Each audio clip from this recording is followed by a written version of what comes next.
2015ல iPhone 15 use பண்ணுறாங்க. எனக்கு என்னன்னு புரியல, அது வந்து மாற்றினா நல்லாயிருக்கும். ஆமாம், ஐஃபோன் 15 அதுவும் கரெக்டாக ப்ளூ கலர். படம் வேறு லெவலில் இருந்துச்சு, தாராளமாக வந்து பார்க்கலாம், ஒர்த்து. இல்லை, அதை விட அது கம்பேர் பண்ணும்போது இது ரொம்ப பெட்டராகவே சொல்லலாம். ரொம்ப த்ரில்லராக இருந்துச்சு, ஒரு சீனுமே பார்த்து பண்ணியிருக்காங்க, சூப்பராக இருந்துச்சு, வேறு லெவல். யாரோடு? அருண்நிதி வேறு லெவலில் பண்ணியிருக்காரு. நான் தான் இந்த எதிர்பார்க்கவே இல்லை, நான் என்னமோ நினச்சி வந்தேன், ஆனால் பங்கமாக இருந்துச்சு, செம்மையாக பண்ணியிருக்காரு. சாரி, பிரியா பவுன் நல்லா தான் பண்ணியிருக்காங்க. ஓகே, எல்லா படத்தோடு இந்த படத்தில் நிறைய பெட்டர் பண்ணியிருக்காங்க. ஒரு சீன் மட்டும் இன்னும் கொஞ்சம் ஆக்டிங் பண்ணி தான் நல்லா இருந்திருக்கும். அந்த மியூசிக்லாம் பயங்கரம். லாஸ்ட்டாக ஒரு சாங்ஸ் வேறு போட்டாங்கல்ல, அந்த மெஹசுலான்னு சொல்லி, அதான் பங்கமாக இருக்குது, வேறு லெவலில் பண்ணியிருக்காங்கய்யா.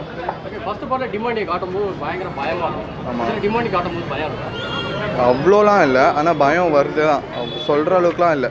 ஒரு சீனு பார்த்து பண்ணியிருக்காங்க, வேறு லெவல். கண்டிப்பாக பார்க்கலாம். படம் நல்லா இருந்துச்சுண்ணா, பார்க்கலாம். படம் வந்து ஹாரர் மூவியோட பண்ணியிருக்காங்க. ஃபர்ஸ்ட் பாட்டுக்கும் இந்த பாட்டுக்கும் நல்லாவே லிங்க் பண்ணியிருக்காங்க. தேர்ட் பாட்டுக்கு ஹிண்டும் கொடுத்துருக்காங்க. போர் அடிக்காம தான் அவங்க அந்த ஃபர்ஸ்ட் பார்ட் வந்து லிங்க் பண்ணிகிட்டே இருக்காங்க, அது போரிங்காக இருக்குது கொஞ்சம். மிச்சப்படி எதுவும் அந்த டேட்டு கன்ஃபியூசிங்காக இருக்குது. Date confuse. ஆமாம், ஒரே டேட்டில் நடந்த மாதிரி காமிக்கிறாங்க, அது கொஞ்சம் கன்ஃபியூசிங்காக இருக்குது. மிச்சப்படி 2015ல ஐஃபோன் 15 யூஸ் பண்ணுறாங்க. எனக்கு என்னன்னு புரியல, அது வந்து மாற்றினா நல்லாயிருக்கும். ஆமாம், ஐஃபோன் 15 அதுவும் கரெக்டாக ப்ளூ கலர். மிஸ்டேக். 2015லே 15 லான்ச் பண்ணது இன்னும் கொஞ்சம் பெரிய மிஸ்டேக்காக இருக்குது. மற்றபடி படம் சூப்பராக இருந்துச்சு, நல்லா ஹாரர் த்ரில்லர் எல்லாமே கலந்துருந்துச்சு.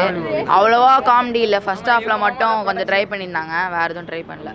ஆனால் ஃபர்ஸ்ட் ஹாஃப்க்கும் செகண்ட் ஹாஃப்க்கும் செமையாக லிங்க் பண்ணியிருந்தாங்க ஸ்டோரியை. புரிய மாட்டேங்குது, அந்த டேட்டு கொஞ்சம் டிஃப்ரெண்ட்டாக இருந்துச்சு. அப்புறம் வந்து இந்த டிமாண்டிக்கு ஃபர்ஸ்ட் பார்ட்டில் பேயை காட்டும்போது பயமாக இருக்கும், கேமரா அப்படியே கீழே இல்லை டக்குன்னு பேயை காட்டிடுறாங்க, பயம் இருக்குதா? இல்லை, காட்டல ஃபர்ஸ்ட், இன்னும் 3வது பாட்டை தான் பேய் காட்டுவாங்க. எல்லாம் வெளிச்சம் ஃபுல்லாக இப்போ ஹிண்ட் மட்டும் தான் கொடுத்துருக்காங்க.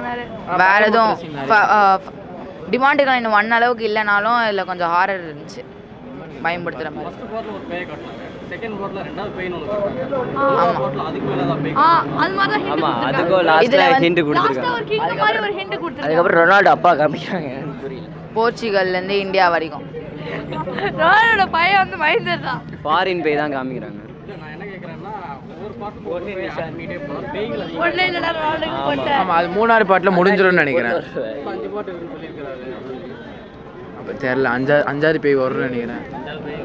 கடைசியில் ஃபார் அப்படின்னு போட்டிருக்காங்க, this is not end and this is too far அப்படின்னு போட்டிருந்தாங்க.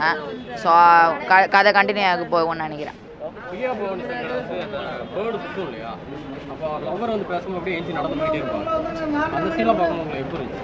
எங்களுக்கு வந்து இது முட்டாள்தனமாக தான் தெரிஞ்சுது, ரொம்ப காண்டாக. ஒவ்வொரு தடவையும் இதே மாதிரி தான் நடக்கும் எல்லா பேய் படத்துலையும். எக்ஸ்பெக்ட் பண்ண மாதிரி தான் இருந்துச்சு, ஏன்னா இவன் நிறைய கண்டுபிடிச்சான், இவன் எல்லாம் நடந்த மாதிரி கெஸ். ஆமாம், நிறைய கெஸ் பண்ணுற மாதிரி தான் இருந்துச்சு சீன்லாம், டக்குன்னு எக்ஸ்பெக்ட் பண்ணிடலாம். ஆமாம், சஸ்பென்ஸ் பெருசாக இல்லை. இவங்க இருப்பாங்கன்னு சொல்லிட்டு பார்க்க முடியுது. அந்த ஒரு அங்கிள் இருப்பார், அவர் தான் ஒர்க் ஷீப் பண்ணுவார் அந்த டீமனுக்கு, அவரையும் கடைசியில் காமிப்பாங்கன்னு நினச்சோம், அதையும் காமிக்கல. கதையே கடைசியில் கன்ஃபியூசிங்காக முடிச்சிட்டாங்க. அடுத்த தடவை அஜய் ஞானமுத்து வந்து படம் டைரக்ட் ஸ்கிரிப்ட் ரெடி பண்ணும்போது கன்ஃபார்ம் கூப்பிடலாம். நல்ல பேக்கேஜ் கேட்பாங்க. மியூசிக் ரொம்ப முக்கியம், ஹாரர் படம் நல்லா இருக்கு மியூசிக், செமையா இருந்துச்சு. பேக்ரவுண்டோட அந்த ஹாரர் வரும்போது அந்த பேக்ரவுண்ட் மியூசிக்லாம் செமையா வச்சிருக்காங்க. மியூசிக் சூப்பரா இருக்கு, அதுதான் ஒரு மாதிரி கூஸ் பம்ஸா இருந்துச்சு. பயமா இருக்கானா? பயமா. அருண்நிதி அப்பப்போ காமெடி பண்றாரு, அதெல்லாம் இல்லை, அது பேர் காமெடி. அவரை பார்த்தாலே காமெடியாக இருக்குது. ஆமா, அது அவ்வளோவா காமெடி கொண்டு வர ட்ரை பண்ணியிருக்காங்க, இம்ப்ளிமெண்ட் ட்ரை பண்ணியிருக்காங்க, ஆனால் முடியல அவங்களால, ஒர்க் அவுட் ஆகல. ஆனால் ஹாரர்லேயே மொத்தமாக கூப்பிட்டு போயிட்டு நல்லா இன்ட்ரெஸ்டிங்காக தான் போச்சு. கொஞ்சம் ஒல்லியா இருந்தாரு, இந்த பாட்டில் எப்படி 2015ல சாப்பிட்டு குண்டாயிட்டு இருப்பாரு, ஆனால் சாப்பாட்டு குண்டாய் தெரில. நல்லா இருந்துச்சு படம். அவரது நல்லா இருந்துச்சு, அது ஃபர்ஸ்ட் ஹாஃப்ல மட்டும் தான் அது கொஞ்சம் நல்லா ட்ரை பண்ணியிருந்தாங்க, அதுவும் கரெக்டாக ஒர்க் ஆச்சு. மீதி எந்த இதுலேயும் காமெடி இருக்கும்போது அந்த சிஸ்டர் அந்த ஹீரோவோட சிஸ்டர் வச்சு ட்ரை பண்ணியிருப்பாங்க. யார்? ஐஸ்வர்யா. அதை வச்சு நல்லா இருந்துச்சு அந்த காமெடி. ஓகே, இந்த புக்கை தூக்குறாங்க இல்லையா, புக்குக்கு புக்கை வந்து ஒருத்தர் கொடுக்குறாரு சொல்லி ஒருத்தர் கடைசியில் காட்டுறாங்க. அவர் யாரும் உங்களால் கெஸ் பண்ணுவாங்க? அதுதான் அவர் தான் கடைசியில் காமிக்க முடியாமல் போயிட்டாங்க. தெரிஞ்சு ஏதோ ஒரு தாத்தா, அவருக்கு ஒரு கால் கிடையாது. ஆமாம், அவர் லைப்ரரியன். ஒவ்வொரு வருஷமா வந்து இந்த டீச்சர்ஸ்லாம் தெரிஞ்சிருக்காங்க அவங்க அந்த பாட்டுல. டீச்சர்ஸுக்கு தெரியும். அப்போ நம்ம கண்டுபிடிச்சலாம் டீச்சர்ஸ்க்கு கேட்டு அதை பார்க்கணும். நெக்ஸ்ட் பார்ட்ல கண்டுபிடிச்சு. மாமனார். நெக்ஸ்ட் பார்ட்டில் கன்ஃபார்ம் எல்லாமே ரிவீல் ஆயிரும். ரிவீல் தேர்ட் பார்ட்டுக்கு வெயிட் பண்ணுறேன். தேர்ட் பார்ட்டுக்கு கன்ஃபார்ம் வெயிட் பண்ணுறேன்.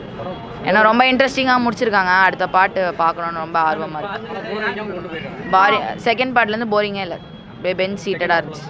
ஆமாம். ஓவரால் மூவி எப்படி இருக்கு? ரேட்டிங் எவ்வளோ? 10க்கு 8 தரலாம் சார். 8.5 அந்த மாதிரி. சூப்பராக நல்லாவே இருந்துச்சு படம். கொஞ்சம் ஃபர்ஸ்ட் ஹாஃப் மட்டும் இருந்துன்னா 10 வரைக்கும் வரலாம். என்ன பிடிச்சிருந்தா உங்களுக்கு படம்? ப்ரோ படம் எல்லாமே நல்லா இருந்தது. அஜய் நானுக்கு கம்பேக்காக இருந்தது ப்ரோ படம். ஃபர்ஸ்ட் பார்ட் நீங்கள் பார்த்தா ஃபஸ்ட்டு பாட்டு பார்த்தேன் ப்ரோ. கனெக்ட் பண்ணுறாங்க. சூப்பராக கனெக்ட் பண்ணாங்க ப்ரோ. நல்லா இருந்தது. நான் வந்து மொக்கையாக இருக்கும் தான் நினச்சேன். பார்த்தா நல்லா இருந்ததுன்னு சொன்னாங்க. லாஜிக்காக இருக்கு. லாஜிக்காகவும் இருக்கும். நல்லா அதான் லாஜிக்கெலாம் இல்லை ப்ரோ. பேய் படத்துக்கு ஏற்ற மாதிரி நல்லா இருந்தது ப்ரோ. அந்த அளவுக்கு விறுவிறுப்பு இருக்கா? இருக்குது ப்ரோ, இருக்குது ப்ரோ. சூப்பராக இருக்குது. ஃபர்ஸ்ட் பார்ட்ல டிமாண்டே காட்டுவாங்க, பட் அந்த இதில் விறுவிறுப்பு இல்லை அப்படிங்கிறாங்க. இல்லை ப்ரோ. சூப்பராகவே இருக்குது படம் ப்ரோ. சூப்பராக இருக்குது, பார்க்கலாம். பேய் படத்துலேயே தமிழ் படம் தான் நல்லா இருக்குது. டிமாண்டிக்கு மேலே ஒன்று இருக்குது அப்படின்னு. ஆமாம் ப்ரோ, ஆமாம். அது வந்து படம் அது ஸ்பாயிலர் மாதிரி அது நல்லா தான் இருக்கும் ப்ரோ. இல்லை மிரட்டுற மாதிரி இருக்காது. இருக்குது ப்ரோ. அது தேர்ட் பார்ட்டில் வந்து லீடிங்க்கு வந்து இது பண்ணுற மாதிரி இருக்கும். தேர்ட் பார்ட் வர இருக்கா? ஆமாம் ப்ரோ. மியூசிக்லாம் மியூசிக் சாம்சிஸ் மரணமாக இருக்குது. இந்த சீன் எனக்கு ரொம்ப பிடிச்சிருந்துச்சுன்னா எல்லாமே நல்லா தான் ப்ரோ இருக்குது. எல்லாமே நல்லா, படமே ஒரு இதுவாக தான் இருக்குது. சூப்பராக ஸ்பீடாக தான் போச்சு. எதுவுமே போர் அடிக்க மாதிரி நல்லா தான் இருந்துச்சு. இந்த ரூம்குள்ள 3 பேர் மாட்டிக்கிறாங்க. அந்த சீன்லாம் எப்படி இருந்துச்சு? நல்லா இருந்துச்சு ப்ரோ. பார்க்கலாம். பார்க்கலாம் ப்ரோ. அஜய் ஞானமுத்தோட கம்பேக். ஆமாம் ப்ரோ, ஆமாம். கம்பேக் தான். நல்லா இருந்துச்சு ப்ரோ. நல்ல ஒரு தேட்டர் எக்ஸ்பீரியன்ஸ். தேட்டரில் வாக் பண்ண படம் அது. தேட்டரில் மிஸ் பண்ணுறாதீங்க. ஃபஸ்ட்டு பார்ட்டை விட செகண்ட் பார்ட் நல்லா இருந்துச்சு. நல்லா வேற லெவல். ஒவ்வொரு சீனும் மாறினது உடம்புல நடுங்குற மாதிரி இருக்கும். எல்லாம் நல்லா செம்மையாக இருந்துச்சு. ஓரளவு நல்ல படம். ஃபர்ஸ்ட் பார்ட்டோட கண்டினியூ அப்படி அதை விட பெட்டராகவே இருந்துச்சு. முன்னாடி ஸ்டார்டிங்கில் ரீகாலில் போடுவாங்க, கரெக்டாக இருந்துச்சு. லாஜிக்கலாக இருக்கா? லாஜிக்கலாக வருவாங்க. அது நான் ஓவராலாக பார்க்கும்போது லாஜிக்கலாக பார்க்க மாட்டீங்க, படம் தான் பார்ப்பீங்க. நல்லா இருந்துச்சு. அருள்நிதி, பிரியா பவானி சங்கர் இவங்களோட பர்ஃபார்மன்ஸ் அவங்க எல்லாமே நல்லா தான் பண்ணியிருந்தாங்க. நிறைய இடங்களில் காமெடியெல்லாம் இருக்குது அப்படிங்கிறாங்க. நம்ம ஒரு சில இடங்களில் காமெடி இருக்கும். அது படத்தோட காரணம் நல்லா வந்துச்சு. ஃபர்ஸ்ட் பார்ட் டிமாண்டை கட்டும்போது பயங்கர பயமாக இருக்கும். இதில் இதுவும் அதே லெவலுக்கு இருக்குது. ஒரு விஷயம் உங்கள் படம் எல்லாமே நல்லா இருக்குது. எல்லா ரோலுமே. என்ன படமாக இருக்கும்? Demonte colony 2 okay. First part அளவுக்கு இருக்கா? பார்ட் அளவுக்கு இருக்குது. அதோட நல்லா தான் இருக்குது. நிறைய சீக்வன்ஸ்லாம் சொல்கிறாங்க ஃபர்ஸ்ட் பார்ட்டோட லிங்க் இது ஆகுது அப்படிங்கிற மாதிரி. அதான் கன்வின்ஸாக இருக்கும். நான் அதை வந்து கரெக்டாக பார்க்கல. டிமாண்டி காலனி 1 நான் ஒழுங்காக பார்க்கல. 2 நல்லா இருக்குது. நல்லா இருக்கு. எங்கேஜாக இருக்கா? ஓரளவு நல்லா இருக்குது. நல்லா என்டர்டைன்மெண்ட்டாக இருக்குது. அப்போ நிறைய இடங்களில் கொஞ்சம் லேக் இருக்குது அந்த மாதிரிலாம். அந்த மாதிரிலாம் இல்லை, நல்லா இருக்குது படம். மியூசிக்லாம் எப்படி இருக்குது? நல்லா இருக்குது. பிஜிஎம்லாம் சூப்பராக இருக்குது.